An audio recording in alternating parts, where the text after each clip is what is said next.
भगवान कृष्ण प्रसन्न हो जाते हैं और गोपी गीत जैसे ही होता ही है भगवान प्रकट हो जाते हैं। गोपियों को बड़ा आनंद होता है।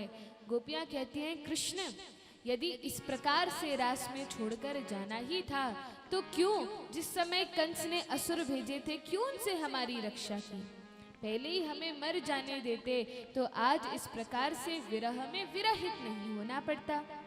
गोपियां कहती हैं, कृष्ण पति सुतान्वय भ्रातृबांधवान अति विलंघ्यते अच्युतागता।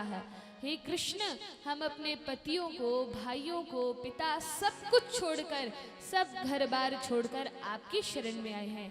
और भगवान आप ही तो कहते हैं, सर्वधर्मान परित्यज्य मामेकम शरणं व्रज अहम त्वाम सर्व पापेभ्यो मोक्षयिष्यामि मा शुचः। यदि कोई व्यक्ति सारे धर्मों का परित्याग करके मेरी शरण में आता है तो मैं उसे सुरक्षा प्रदान करता हूँ, मैं संकल्प लेता हूँ कि उसको मुक्ति प्रदान करूंगा।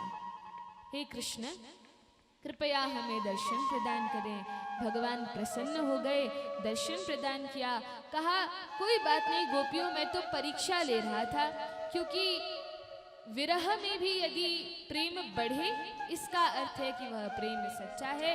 लेकिन अब मैं समझ गया कि आप सभी बहुत प्रेम करते हैं। कोई बात नहीं, इस बार तो रास था लेकिन अब महारास होगा।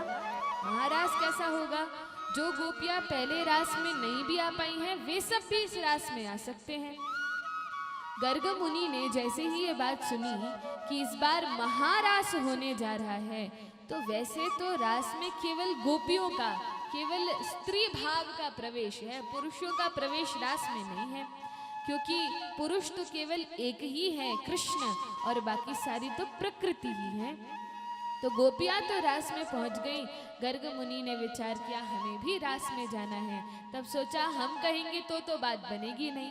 चले गए कैलाश में भोलेनाथ के पास, और भोलेनाथ के पास जाकर कहा कि महादेव भगवान महारास कर रहे हैं, आप भी चलिए।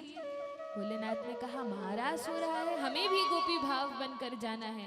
कहा जल्दी चलिए, लेकिन यदि ऐसे जाएंगे जटाजूट में और छाल पहने हुए, सर्पों को लटकाए हुए, तब तो रास में प्रवेश मिलेगा नहीं। कैसे जाना पड़ेगा? कुछ लहंगा फरिया पहन के जाना पड़ेगा। तब पार्वती जी से कहा देखो पार्वती, तुम्हारे पास इतने लहंगे हैं, एक साड़ी हमें दे दो, एक लहंगा हमें दे दो।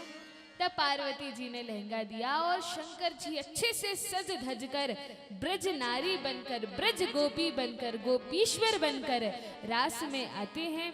और उस समय ललिता विशाखा सखी द्वार पर खड़ी थी, कोई पुरुष प्रवेश नहीं कर सकता। पहचान गई, अरे भोलेनाथ आप रास में आए हैं। शंकर जी ने कहा जाने दो, रास में हमें भी प्रवेश करना है। गर्ग मुनि भी पीछे पीछे आए। कहा ऐसे तो नहीं जा सकते, भले ही ऊपर से आपने गोपी वेश धारण कर लिया है, लेकिन जब तक हृदय गोपी का नहीं होगा रास में प्रवेश नहीं मिलेगा। अब हृदय गोपी का कहाँ से लाएं?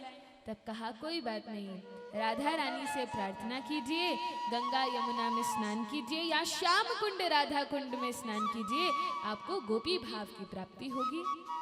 भोलेनाथ जाते हैं गर्ग मुनि के साथ, श्याम कुंड राधा कुंड में स्नान किया, अपने ऊपर जल का सिंचन किया, और तब भोलेनाथ का हृदय एकदम गोपी भाव जैसा हो गया।